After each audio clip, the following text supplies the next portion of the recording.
Olá, aqui é o Bruno. Eu tô fazendo esse vídeo porque finalmente eu passei no Nihongo no Ryukusken Ikkyu. E eu queria agradecer a todo mundo que me parabenizou, a todo mundo que me deu suporte durante todo esse período de estudos de japonês e também dos estudos para a prova. E eu também queria dividir um pouco com vocês as experiências que eu tive e também falar um pouco sobre como é ter esse certificado, né? O que significa ter esse certificado? A maior diferença é que agora eu consigo assistir Shin-chan sem legenda. しんちゃん忘れたの？おお、大事なものは大事なところにしまわないとね。 Mas falando sério, você consegue checar o que cada nível do Nihongo no Ryukusken garante para você através do website do JLPT. Inclusive eu vou colocar o link do website do JLPT para quem estiver interessado. E eu queria também falar sobre a minha experiência com o aprendizado de japonês, né? Basicamente eu tive meu primeiro contato mais formal com a língua quando eu tinha uns 15 anos. Eu estava no colegial, eu resolvi fazer aula de japonês junto com alguns amigos, mas nessa época eu estava muito relaxado. A gente ia lá, almoçava junto, sabe? Falava um monte de besteira, ia pra aula, sabe? Era depois da nossa aula normal, então eu não levei muito a sério nem nada, tanto é que depois de estudar por um ano, eu acho que a única coisa que eu consegui reter foi algo do gênero Watashi wa gakusei desu, que significa eu sou estudante. E por um bom tempo depois disso eu não tive mais interesse, assim, eu fiquei um bom tempo sem aprender. E aí eu retomei os meus estudos depois que eu tive a oportunidade de vir aqui para o Japão através de um intercâmbio. E aí eu comecei a me interessar muito pela língua, né? E eu estudei.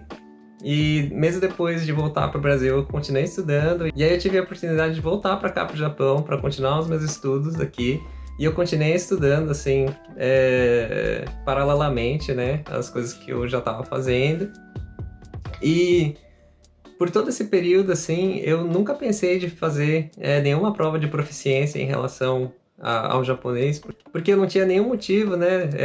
Eu não queria usar para nenhum fim, assim, profissional ou acadêmico, né? Eu não ia submeter esse certificado para ninguém.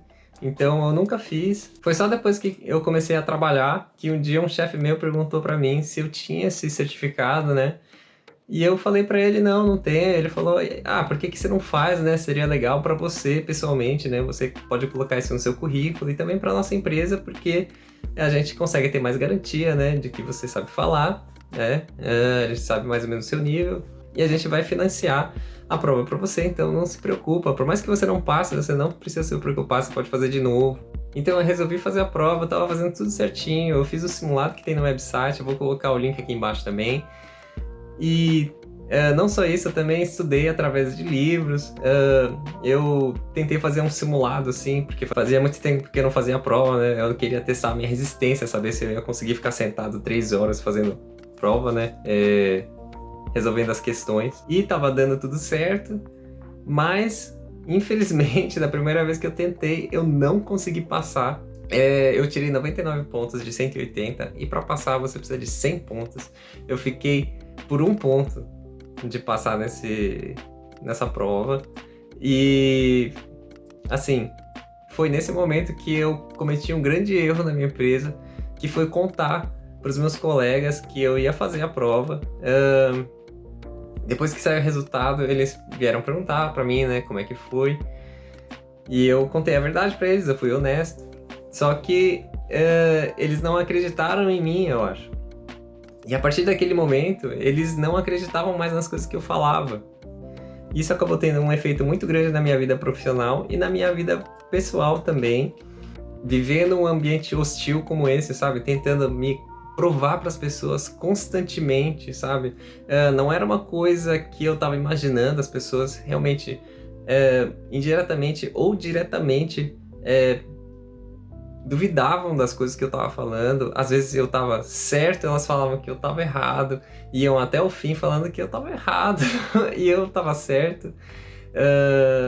Assim, eu tinha a prova física de que eu estava certo. Mas mesmo assim as pessoas iam atrás de se opor ao que eu estava falando, e isso me desgastou muito. Isso criou na minha cabeça meio que uma desmotivação muito grande para aprender o japonês, para continuar os estudos de japonês, né? Porque eu pensava, por que eu vou aprender japonês para conversar com essas pessoas que eu não quero conversar, sabe? Que só querem que eu fique calado e faça o serviço sem comentar nada, sabe? Eu lembro que teve algumas semanas que eu cheguei a trabalhar sem conversar com ninguém, assim. Eu não abria a boca para falar nada, a não ser, sabe, concordar com as pessoas. E isso se juntou também com a época que o corona estourou. A segunda vez que eu ia fazer a prova foi cancelada por causa do corona.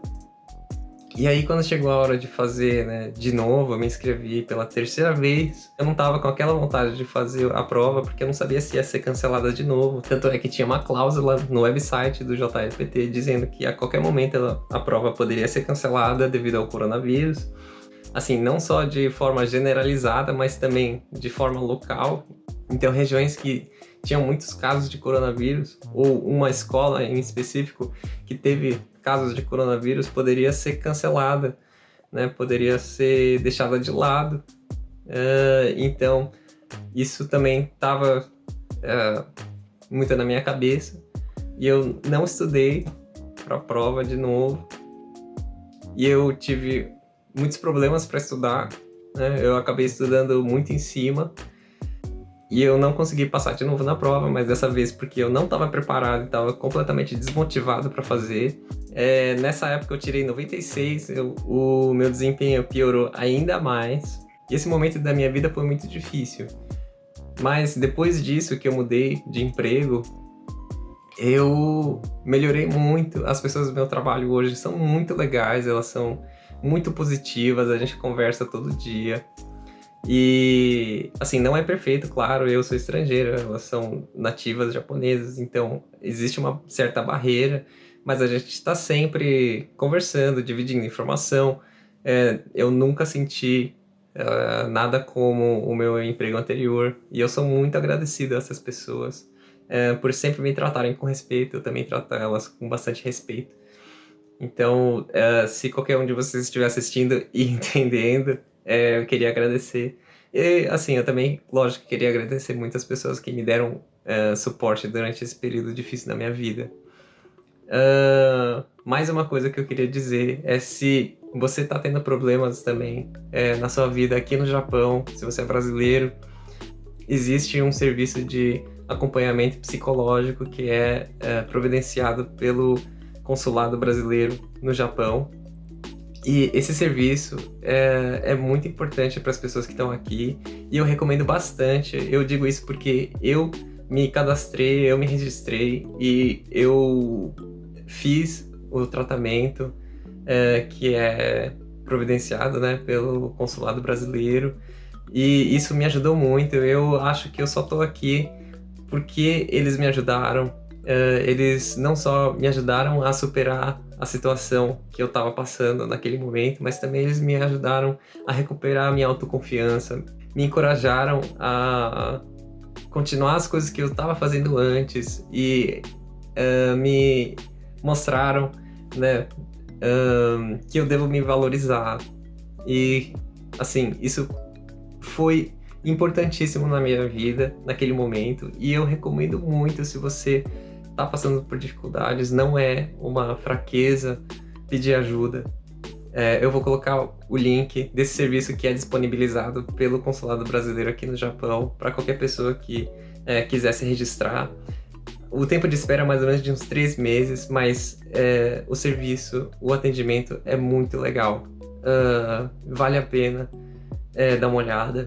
E também eu queria dizer para todos que eu pretendo continuar fazendo vídeos, tanto relacionado a estudos de japonês, quanto ao JLPT, o Nihongo Noroku Shiken, né?